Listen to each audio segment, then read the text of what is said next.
On the day of the Christmas party that would wrap up the year.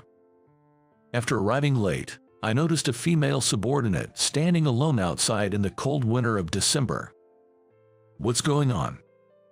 It's a gathering for those with high academic credentials only, they told me, with just a high school diploma, to wait outside. I wonder who told her that. Seeing the female officer shivering and holding back tears, I couldn't just stand by. Education isn't everything. It didn't seem right that her hard work, despite her diligent efforts at work, wasn't being recognized. And then, I quietly reached for my phone in my pocket. My name is John. I work for FBI as an executive assistant director, responsible for overseeing the branch. Susan, have you gotten used to the atmosphere in this branch? Yes, I was quite anxious when I transferred from the field office to here at the FBI headquarters, but now I feel secure in my work. This must be such a wonderful place to work that you wouldn't consider working anywhere else, right? I'm not joking, I really think so. I believe it's all thanks to you, John. Me. Yes, everyone here is exceptionally kind, but I believe it's because we have you as our boss. If that's the case, I'm glad, not sure, though. You made my job so much easier and has helped me tremendously. I'm glad to hear that. I know you have a family to take care of, so don't overdo it. Thank you so much. Raising your son all by yourself, I think you're doing something truly commendable. I'm just doing what needs to be done. Well, that might be true, but I remember you said you weren't confident in your physical strength. Thank you for your concern. I don't have kids of my own, but I understand the difficulties of balancing work and household chores. Oh, do you? When I was in high school, my parents passed away in an accident. I'm sorry to hear that. I had a much younger brother that I worked very hard to provide for. You had such a difficult time when you were still a teenager. Of course, I think it would have been impossible alone. Without the support of those around me, who knows where I'd be. People are willing to help out because of who you are, John.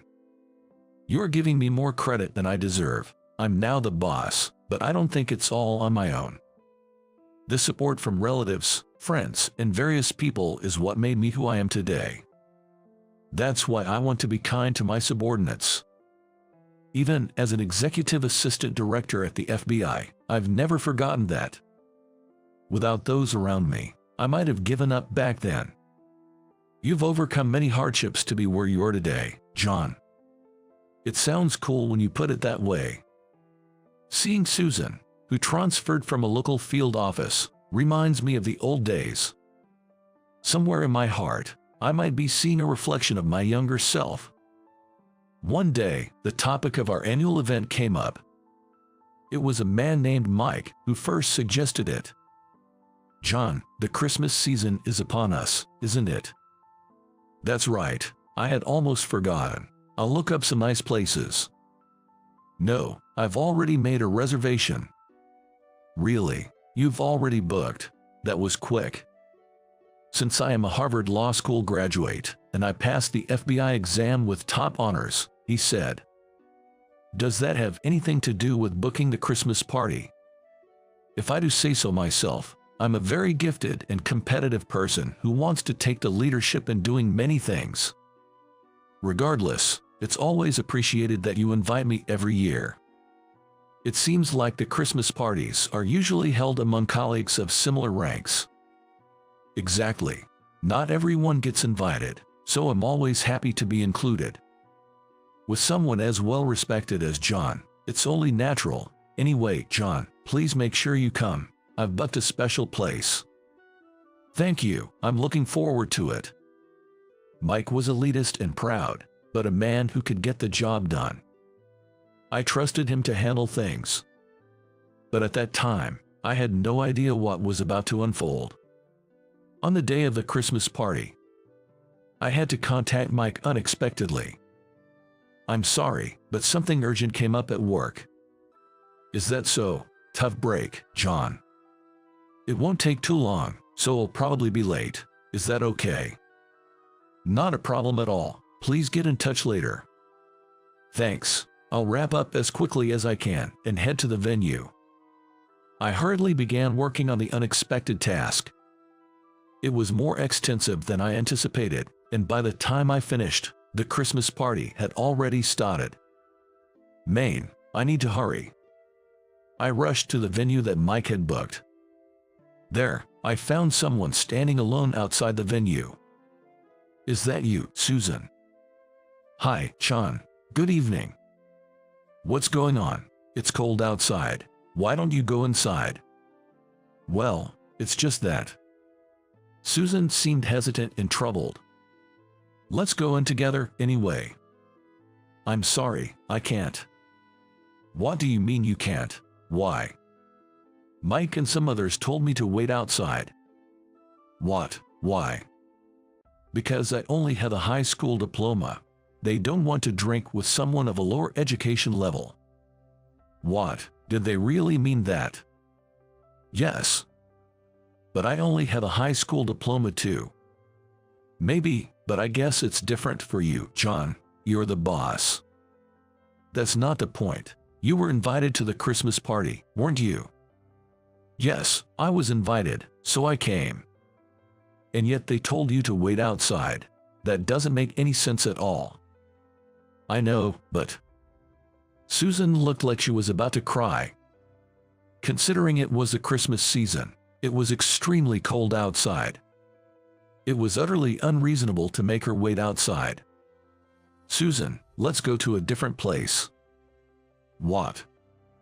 There's no need to wait here for a Christmas party. There are plenty of other nice places we can go to. Let's go. But, I was told to wait. There's no need to wait. You don't have to comply with such unjust demands. But shouldn't you go, John? I have no desire to drink with people who would treat you like this. I'm sorry, this is all because of me. What are you talking about? You've done nothing wrong. There's absolutely no need for you to apologize. Thank you. Let's go. It's too cold to stay outside any longer. You might catch a cold. Yes. I quickly arranged for a place and headed there with Susan. We caught a taxi and hurried in. It's a bar that is dedicated to creative dishes, and everything they serve is top-notch. Really, I'm looking forward to it. Still, I'm appalled by Mike and the others' behavior. Oh, by the way, do you need to let Mike know? I called him earlier and even sent a message, but there was no response. I see. The Christmas party must be in full swing. He probably hasn't noticed. I guess so. Don't worry about it. They have their own thing going, and we'll have our fun. You're right. I'm sorry for being so down. Anyone would be upset after what happened. It's completely understandable. I'm really glad you're here, John. You're welcome. Hey, looks like we've arrived at the place. I paid the taxi fare and got out with Susan. Well, we should greet them. Greet who? You'll see once we're inside. I opened the door to the establishment and entered with Susan. Hey, Sean, we've been waiting. Michael, sorry to keep you waited. What is Michael here? It's a year-end party for the senior management. I was supposed to drop by later. I had no idea. John, who's the lady with you? This is Susan, who transferred to my branch from the field office. Would it be all right if she joined us? Come on, let's have a nice drink since we're here. Thank you. At a Christmas party filled with senior management, Susan was initially quite nervous. However, her tension gradually eased. Susan, do you also have a high school diploma only? Yes, I do. I'm a bit embarrassed to admit it. What's there to be embarrassed about? Everyone here at this Christmas party is a high school graduate. Really, is that so? Just because someone's part of the senior management doesn't necessarily mean they're highly educated. I see. Maybe I had some prejudices. Many of us here have struggled with family issues. I think there is a lot we can relate to when we hear about the circumstances you just described. That's such a generous thing to say, thank you. I'm relieved to see you're getting along well. John, have you always been close with the senior management? You know, I've even been invited to their Christmas party. We've known each other for a long time, and we have a good connection. Compared to when she entered, Susan seemed much more relaxed. She must be delighted to find common ground with people she thought of as being out of her league. She was sharing more personal stories than she usually might. Yeah, you seem to have a lot in common with John, don't you? Really? In what ways? Oh, in many ways. What do you mean by that specifically? Well, no need to delve too deeply into that. Let's just enjoy our drinks for now. Oh, okay. Despite the terrible treatment from Mike and his gang, the Christmas party here turned out to be a lot of fun. The wonderful time flew by quickly, and it was time to disband. See you tomorrow, John. Jess, I'll be heading off now. Good night. Since we were headed in the same direction, Susan and I shared a taxi back, just like on the way there. John, thank you for today. I had a great time. I enjoyed it too. The senior management seemed to like you. I was surprised. I always thought people at the top were almost out of reach.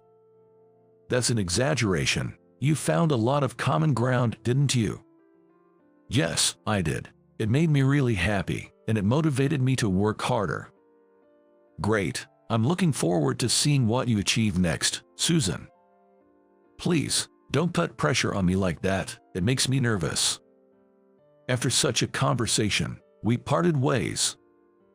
I have work tomorrow, so I better get some sleep soon. The next day, I went to work as usual. Then, someone from the senior management visited our branch. It was some of the members who attended yesterday's Christmas party. Good morning, Susan. How are you doing? Hi, Michael. Good morning. I had a lot of fun yesterday. You seem a bit nervous without the alcohol, don't you? While Susan was greeting the senior management, one person hurried over. It was Mike. Michael, good morning. You look great as always. And you are? I'm Mike, a Harvard Law School graduate and future head of the FBI. Oh, okay. The senior management seemed visibly perplexed by Mike's sudden self-promotion. Despite the circumstances, Mike continued to ingratiate himself. He probably thought that by winning favor here, he could secure a faster path to promotion. By the way, are you acquainted with Susan? Well, yesterday we were at the same Christmas party. I see, but I'd advise against associating with such individuals. What do you mean by that? Michael glared at Mike, but he seemed oblivious to it. Mike pointed at Susan and began. She's a high school graduate and always a handful. Is that so? It slows down work, and it's really troublesome. Working with capable people like you must be entirely different. Do you think that has anything to do with educational background? Of course, it's directly proportional to a person's value. You understand that, don't you, Michael? Are you truly saying that from the bottom of your heart? Absolutely. Anyone who says education doesn't matter is just making excuses for their lack of it. What's your opinion on people with lower educational backgrounds? People with middle or high school education are not even human. They are the absolute bottom, never reaching the level of a Harvard graduate like myself. You're quite confident, but you clearly didn't understand anything. Excuse me. One's excellence doesn't require a formal education. I'm a high school graduate myself. Wait, are you high school graduate? That's what I said. Is there any problem with that? No way. How could that be? What's wrong? You are joking too much. How is it possible for someone as outstanding as you to be a high school graduate? I'm serious, though not joking. Really? Your highest level of education is high school. Yes, according to her theory, I suppose I'm not human. No, I didn't mean that. Well, what's the matter? Isn't that what you said? Well, that was just, you know. Mike's previously smug expression turned pale in an instant. It seems he finally knew he had gone too far. I'm terribly sorry. Someone like you is the exception among exceptions, a truly special individual. So there are exceptions among those with lower education levels. Yes, there are two kinds, you and everyone else. You're flattering me quite a bit, aren't you? Of course, people like Susan here, who are useless, are a completely different breed. It's almost insulting to even compare them. So it's because you can look down on others like that, that you do what you did yesterday. What did I do yesterday? Oh dear, you're not going to pretend you don't remember such a terrible act, are you? What are you talking about? I don't recall meeting you yesterday. Who said anything about me? I'm talking about what you have done to Susan. What? Oh, what was that again? Even though you invited her to the Christmas party, she wasn't allowed inside the venue, right? No, there was a little situation with that. What kind of situation? I'm all ears. I'm expecting an irrefutable argument. Well, I mean, after all, our culture is a predominantly male world, right? I'm listening. So, since the members at yesterday's Christmas party were all men, I thought Susan might find it boring. But you knew who the attending members were from the start, didn't you?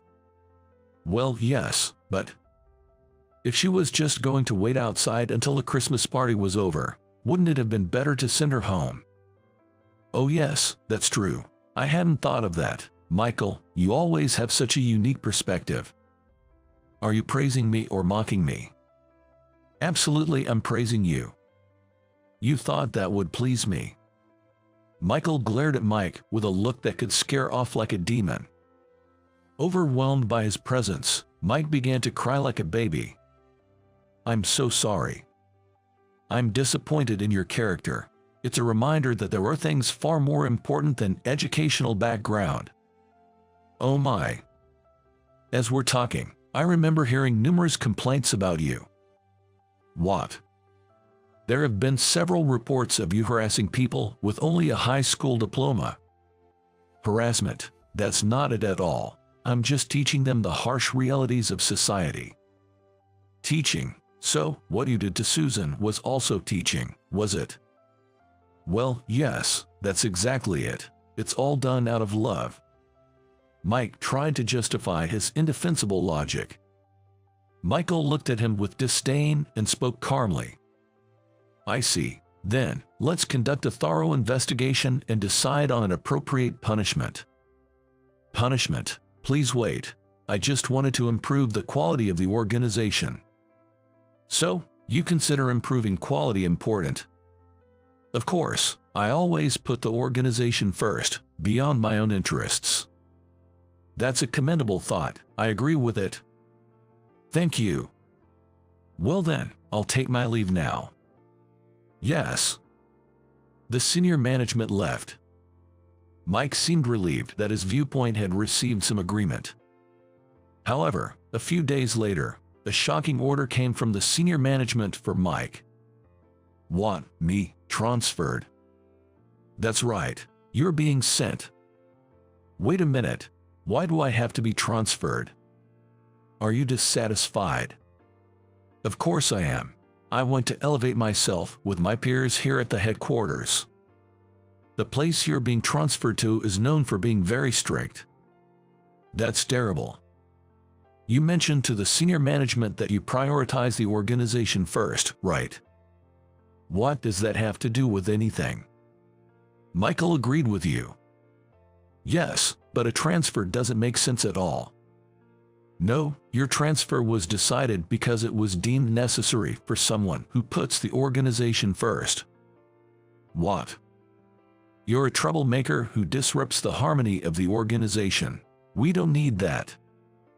That's harsh. How could I? a Harvard Law School graduate, be a troublemaker. That's impossible. You are free to think what you want. By the way, your transfer destination is famously strict, so brace yourself. What? Wait a minute. I was raised as a cherished only child. I can't handle a strict workplace. If it's too much, you're free to resign. Oh. The decision to transfer you is final. It won't be reversed. This is all Susan's fault. Don't blame others for your own failings. Shut up. I'll make you regret ever looking down on me. I'll climb higher than you could ever imagine. Is that so? Do your best. Don't mock me. I'll make all you low-educated people regret getting cocky. With those parting words, Mike was transferred. About 6 months later. John, have you heard about Mike? What happened? It seems he quit the FBI. What? After all his talk about making us regret it. He ran away because it was too tough. He had always had a smooth sailing career as a Harvard graduate, so he couldn't handle the sudden setback. Well, he couldn't turn his frustration into motivation. I wonder what he's doing now. I saw him at the park the other day. The park? Doing what? Susan happened to pass by the park in front of the station, where she saw Mike emerging from a makeshift home made of cardboard boxes. It seems their conversation went something like this. Mike, what are you doing here? It's you, Susan. Please, I'm begging you, give me some money. You must have some savings, right? Wait a minute. I can't just give you money like that. And, are you living in the park? I quit my job in frustration and gambled away all my savings on something I've never done before. What are you doing? Not only that, but I ended up borrowing money from some shady lenders and couldn't pay it back. So you ended up here. You know what? You feel sorry for me, right? Don't you really sorry for me? What? You don't want to see a Harvard graduate like me in such a fallen state, right?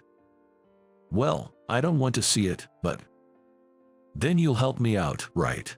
Give me $3,000. With that, I can definitely turn my life around. What? I'm a Harvard graduate, you know. With that amount of money, I can do anything, be it investing or gambling. The possibilities are endless. I refuse. What? I don't want to help someone who looked down on me and harassed me. How could you say something so cold? I just explained why. Excuse me. Wait, I am sorry about all of this. I think you're the best talent, even if you only graduated high school. Thanks for that, but it's not making me happy at all. Please, I'm begging you. You're my only hope. My parents have disowned me. I'm at my wit's end. You're being persistent. Goodbye. After that, Susan never encountered Mike again. I see. So he's living quite a miserable life now. After all the time he did to look down on me. And now you are a great asset to the workplace. Well, I wouldn't say so. You focused on using your computer knowledge to streamline your day-to-day work, right? Yes, I've always been interested in computers and studied them since I was a student. Thanks to your efforts, you are now assigned to the cyber division and are making a name for yourself. It's really awesome. Thank you. Actually, I used to be in the cyber division myself. Really? I had no idea. I was interested in computers just like you. With the rise in online crimes, I thought I could use my knowledge to help combat them. I never would have guessed you were in the cyber division. People are not what they seem. Hey now, what's that supposed to mean? Sorry, I just couldn't picture it. I used to hear that a lot when I was in the division. When Michael said you and I were alike at the Christmas party, he must have been referring to this. That's right. We also talked about computers, so he must have thought so. I'm glad I cleared that up. If you have any questions about the cyber division, feel free to ask me anything.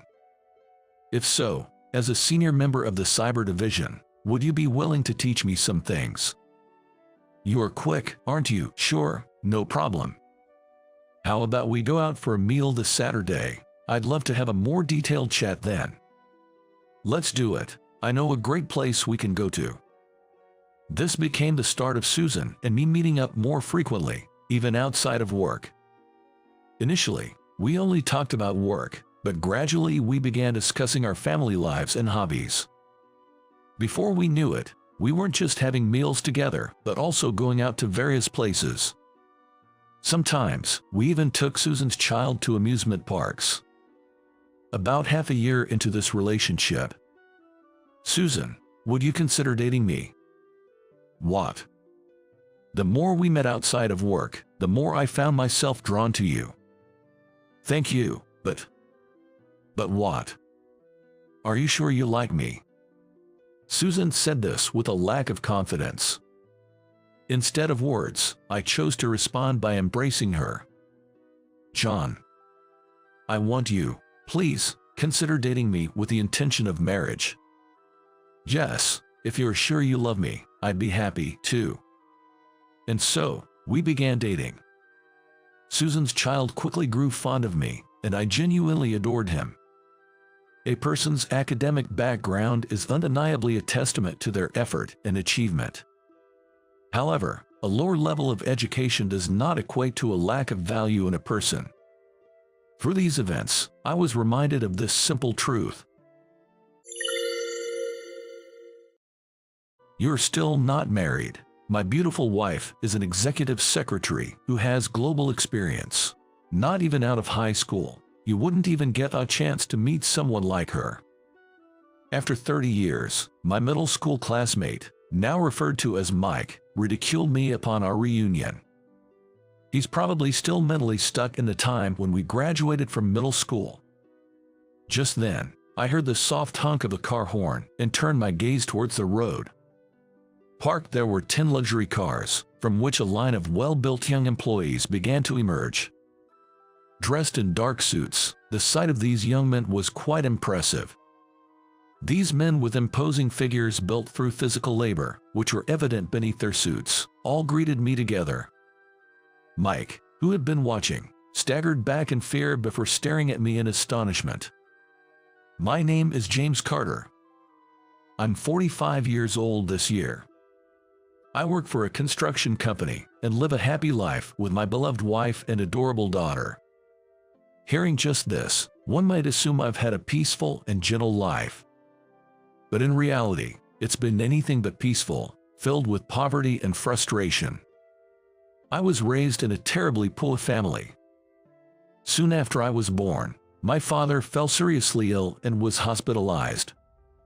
Despite desperate treatments, he passed away just a year later.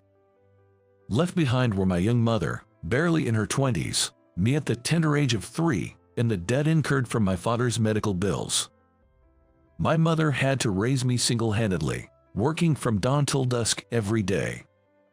As a result, I never had the toys or games that other kids my age took for granted. We barely made ends meet by eating bread given to us by the bakery where my mother worked that could not serve it.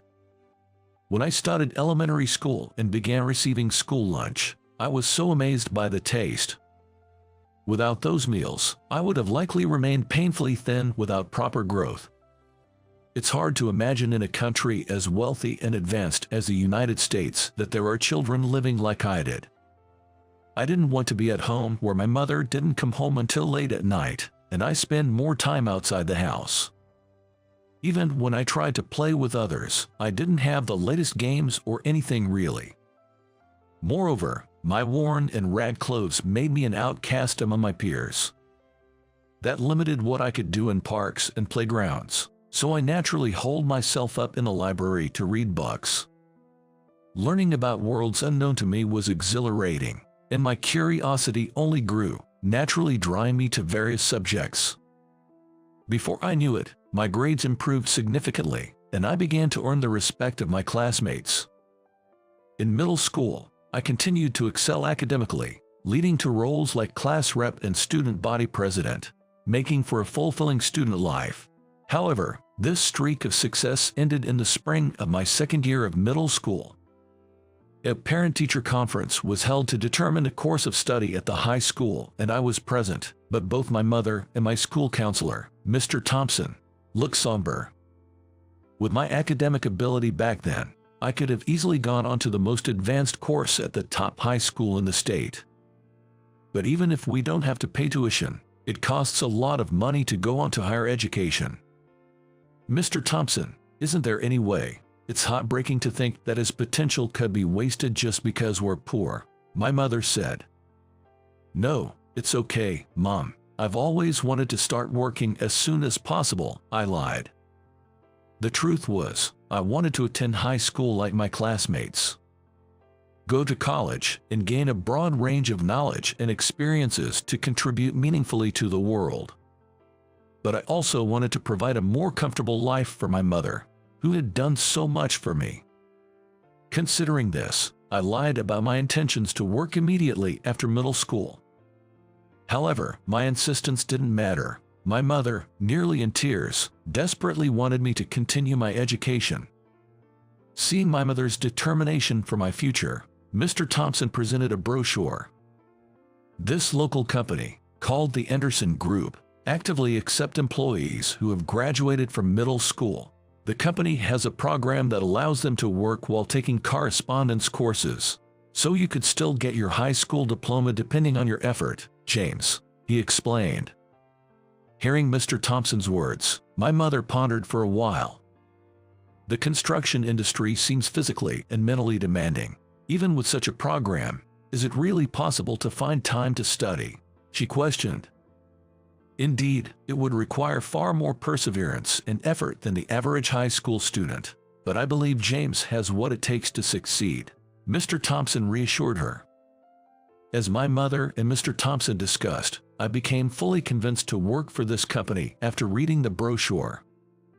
It seemed like a place where both my desire to work and my mother's wish for me to study could be fulfilled. Above all, I was moved by the passionate corporate philosophy of the company's president, Mr. Anderson, which was detailed in the brochure.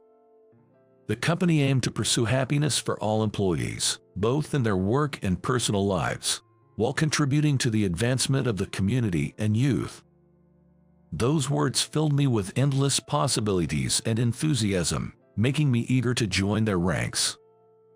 Thanks to Mr. Thompson's support, I secured a job at Anderson Group.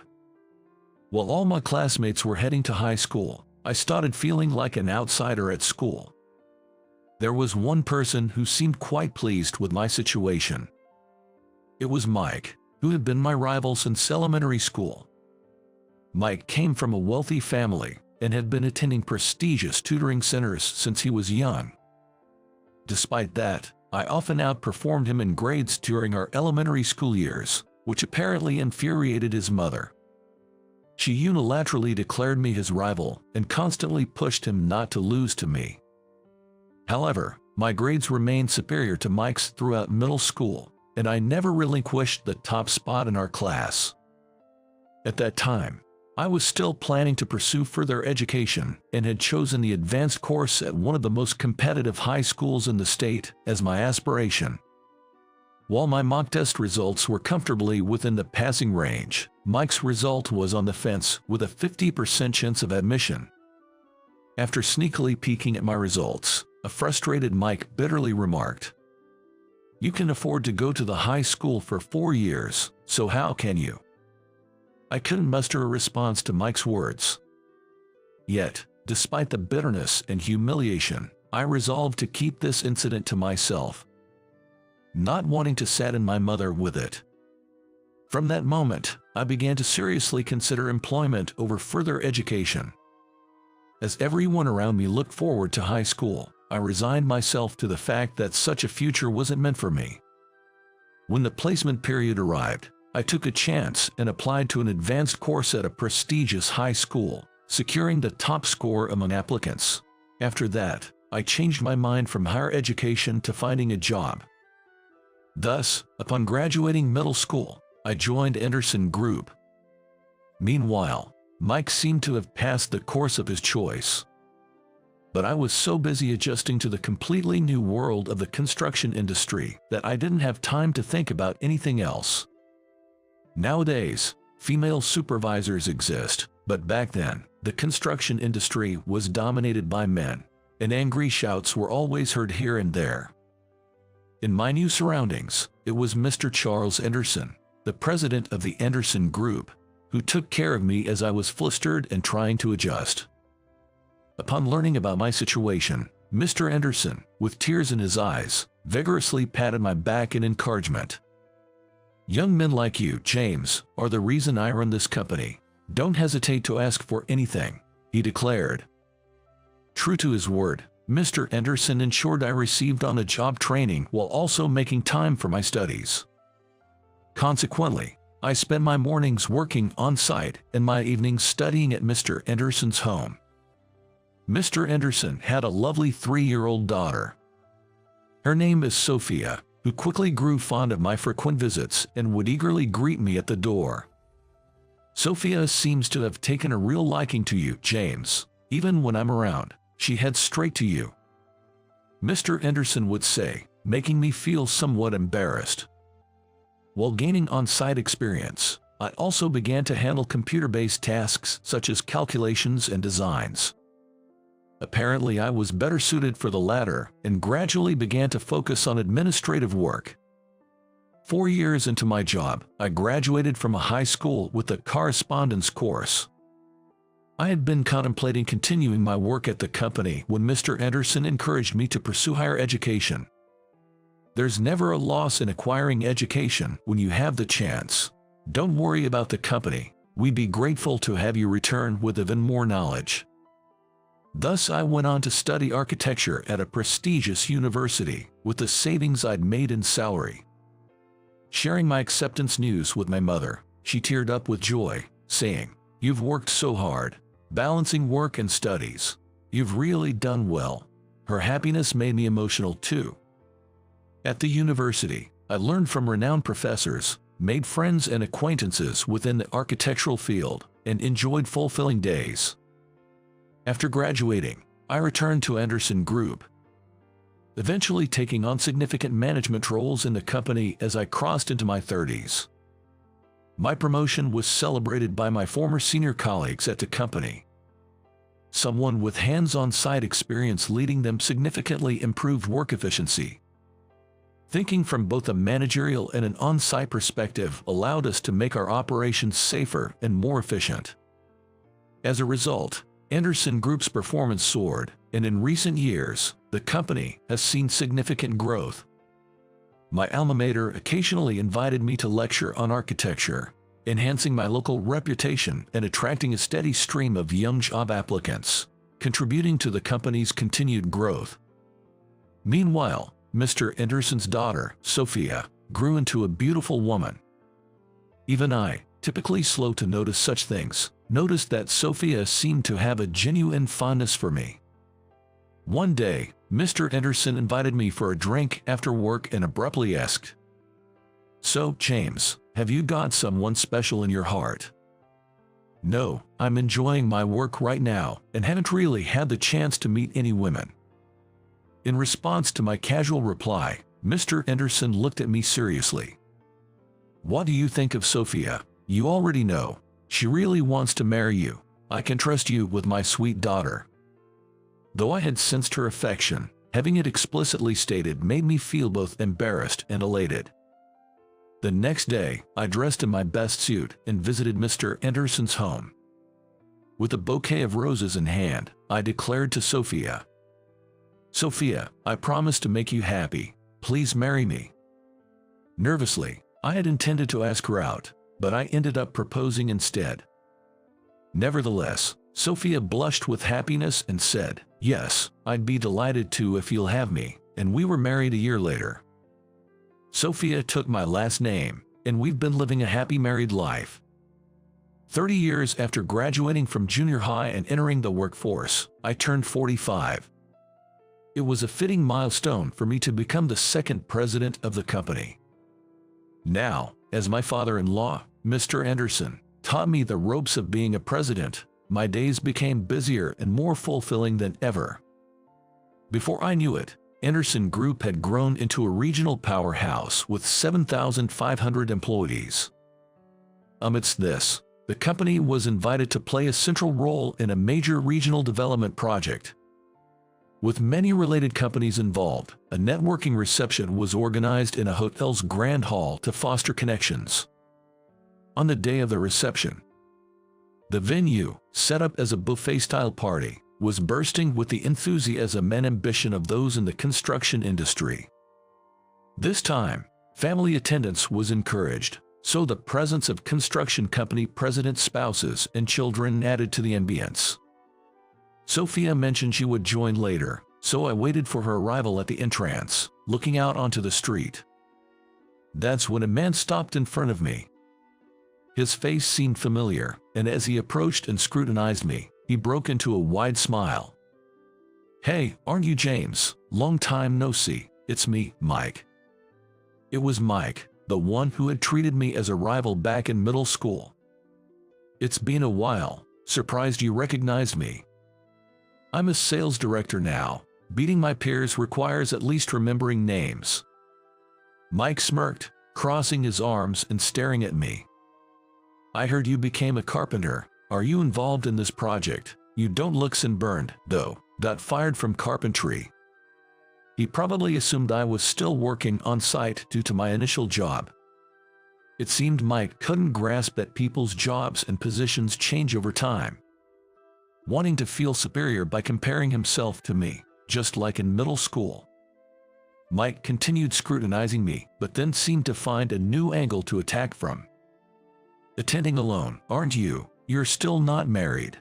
My beautiful wife is an executive secretary who has global experience. Not even out of high school. You wouldn't even get a chance to meet women." Reuniting after 30 years only to be mocked by Mike indicated his mindset hadn't evolved since middle school. While I understood his desire to boast about his wonderful wife and success, it wasn't appropriate for this setting. Mike went on boasting, but I was growing increasingly uncomfortable. Then, I heard a car horn and turned to look at the road. "James, I'm sorry to keep you waited." "Sophia, glad you could make it." In front of a lineup of 10 luxury cars. Sophia's arrival brought a smile to my face. "Thanks for coming today. Are the others in the cars behind your father and his colleagues?" "Yes, Dad wanted to give the younger members of the group a chance to learn too." As Sophia and I chatted amiably, well-built young employees began stepping out of the luxury cars. Dressed in dark suits, their presence was impressive. And their muscular builds, honed by physical labor, were apparent even through their suits as they greeted me. Witnessing this, Mike staggered back in shock, then looked incredulously between Sophia and me. "What? You're married, and to someone from the group?" "Yeah, she's my wonderful wife. Thanks to her, I'm leading a very happy life," I replied honestly, without feeling the need to hide anything. Our young and well-built employees gradually made their way into the hotel hall. At that moment, a woman dressed in a dark navy suit approached us. Mike greeted her with a relieved expression. "You're late." It seemed she was the wife Mike had boasted about, who has global experience. Being a secretary, she appeared in a simple outfit for today's event. "This is my wife, Madison. She is beautiful and works as an executive secretary. She used to live in Paris and Barcelona, so she speaks French and Spanish. Isn't that great?"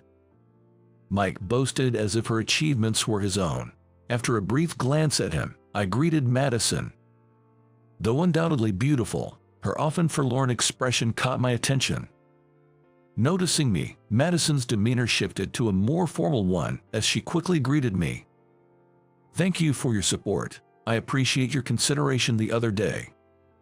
"It's no problem at all. It must have been tough for you since then." Overhearing our exchange, Mike looked at me quizzically. "Madison's an executive secretary at a trading company, right? Why are you, just a carpenter, speaking so familiarly with her?" "What are you talking about? This is Mr. Carter, the president of Anderson Group, a leading corporation in our state. He generously forgave our company for a delivery mishap recently," Madison corrected him. "Indeed, Madison was the secretary to the director of one of Anderson Group's business partners. Not quite the high-level executive assistant Mike portrayed her. As faced with the truth, Mike stood agape, stunned. After all, Anderson Group was central to the current project. It was almost absurd that Mike, involved in a regional development plan, didn't recognize my name.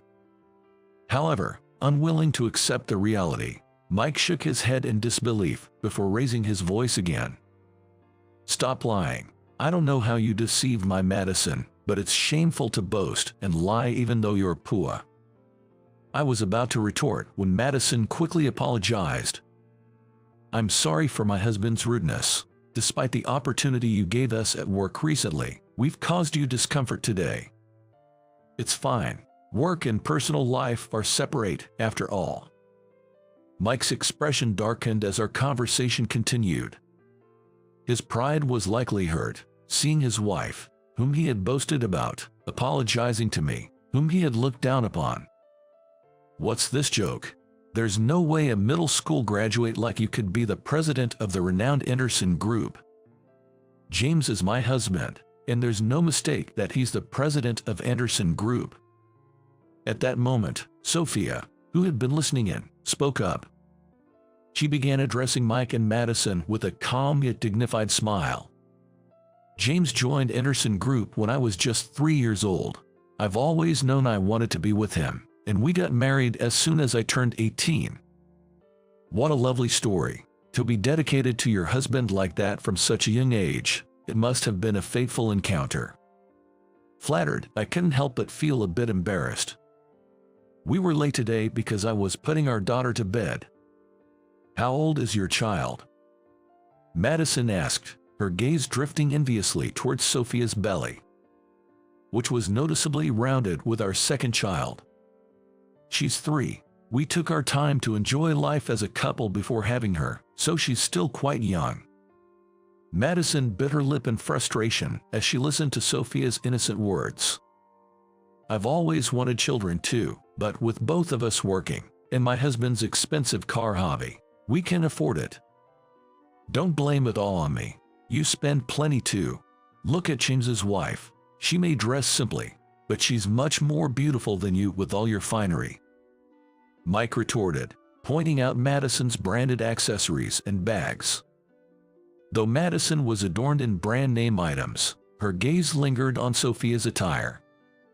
Sophia, preferring elegant fashion, might seem understated at first glance, but she actually collected rare, high-value pieces she genuinely liked, likely making her attire more expensive. The realization that she had given up on children for financial reasons, only to be faced with someone who seemingly had it all, must have been painful for Madison. Moreover, while men can father children at an older age with lesser physical consequences, women face significant physical burdens, adding to Madison's distress. As I pondered their situation, Mike, looking displeased, grabbed my arm. "Look, running into you here must be fate. Let's do business with my company. I upset a major client last month. We're old acquaintances, right?" I was at a loss for words to Mike's utterly one-sided argument. Even after all these years, he still looked down on me until he knew I was the president, and then he suddenly changed his tune. "We worked hard studying together back in middle school, didn't we? Let's continue to get along." I wonder what Mike remembers from our middle school days. I still haven't forgotten his words. "You think you can just go to high school for 4 years without any money? I'm not a philanthropist who's kind to just anyone, and to be honest, I'd rather not have Mike in my sight. I'm sorry, but I have to decline. I don't think we can have a pleasant business relationship." "What? Why not?" Mike must not have expected to be turned down. His eyes widened in surprise, and he confronted me aggressively. "Come on, trade with me. My position at the company is really on the line here. My sales performance is down, and I'm not doing well with new ventures. At this rate, I might get demoted. I can help you there. Isn't that a reflection of your abilities?" Who would willingly do business with someone whose performance is declining and is on the verge of demotion? Not just Mike was taken aback by my words. Madison, who had been listening in, hastily pleaded, "Please let me also ask you. He could be fired, not just demoted. In fact, he has been messing around with a female subordinate and is being pursued by the company.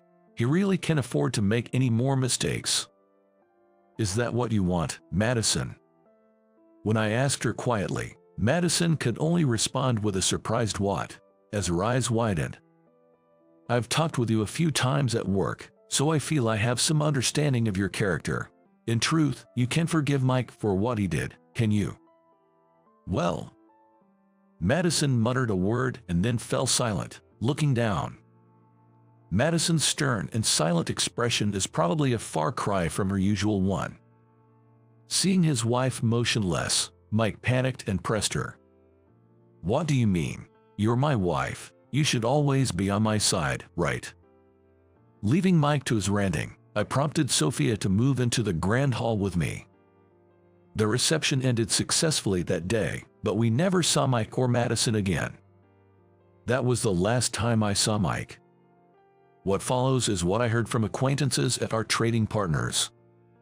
Following that reception, the large-scale development project for regional promotion progressed smoothly with various companies. But Mike's company was not among them. The lack of an attractive proposal was the main reason. However, it's rumored that Mike's bad behavior, which had become widely known, was also a factor in their reluctance to engage in business. Considering the effect on the company's future, the executives decided to transfer Mike from sales. He was moved to a less significant department, essentially being put on standby for voluntary resignation. It seems pitiful to hear that much, but in fact, it seems that the situation was one of leniency, that he was not reprimanded.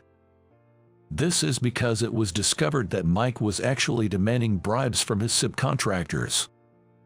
When his salary didn't increase as expected due to declining performance, he started selling company client lists to dubious firms in exchange for cash and lavish entertainment.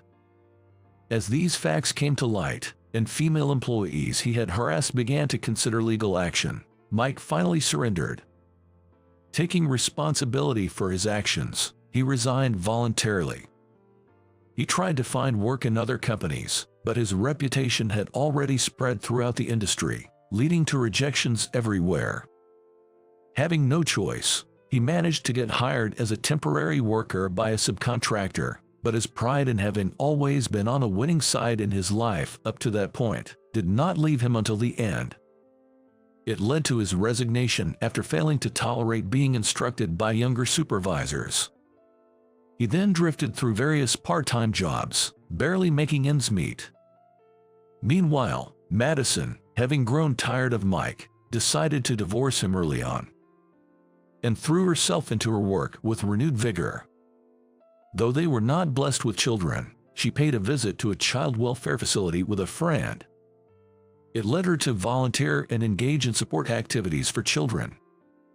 Helping as many children as possible find their desired paths in life made her feel her life had meaning. "I'm truly grateful to you, Mr. Carter. You taught me that there's more to life than just marriage to Mike and gave me the opportunity to change my life," Madison said when we met again after a long time. She had stopped her flashy dressing and opted for a simple, elegant style instead. It seems that men with sincere intentions are also drawn to her. Given her diligence and capability, she can undoubtedly carve out a fulfilling life for herself from here on. As for us, Sophia safely gave birth to our second child, a son, thereafter. As a family of 4, we cherish each other and live happily every day. Having experienced poverty in my childhood, I'm determined not to let my children go through the same hardships. Therefore, I'm even more devoted to my work than ever, striving daily to stabilize the company. If I ever seem to be heading in a dangerous direction, I'm sure Sophia, always by my side, will caution me. For the sake of my family and employees, I'm committed to managing Anderson Group with care. The regional development project has progressed smoothly, and now there's a large park in front of the station. As I watch my children play in the park, Sophia and I contemplate the future of our town together. The future of our children represents the future of our country. I want to do everything within our power to pass on a better world to our children. Watching our kids run around energetically, I once again reflect on our hopes for the future.